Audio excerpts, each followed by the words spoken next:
O'quvchilar, bu savolimizga, keyingi savolimizga ham keldik. Bu ham ko'p sizlarni chalg'ityapti. Ko'rsatilgan yo'l belgilaridan qaysi biri ruxsat etilgan to'la vazni 3,5 tonnadan kam bo'lgan yuk avtomobiliga unga harakatlanish buyuradi, deyapti. Unga harakatlanish buyuradi dedi. Mana bu yerdan biz belgilarni kattatirib olamiz. A belgimiz, sizlar adashmaysizlar uchun bularni har birini qaysi belgilarga taalluqli va raqamlari bo'yicha aytib o'tib ketaman. Kitoblaringizdan ko'rib olasizlar, chalg'imaslik uchun. O'rganishinglar uchun ham yaxshi bo'ladi.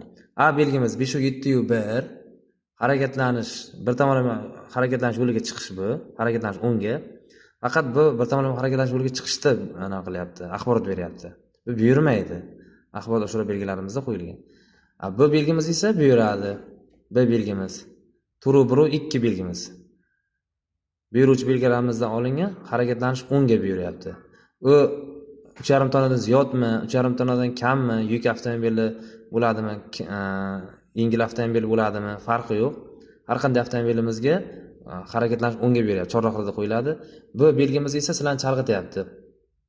Kam bo'lgan anolarga avtomobillarga ruxsat berar ekan, lekin mana bunga esa yuk avtomobilga ruxsat bermaydi deb sizlarni chalg'itishi mumkin.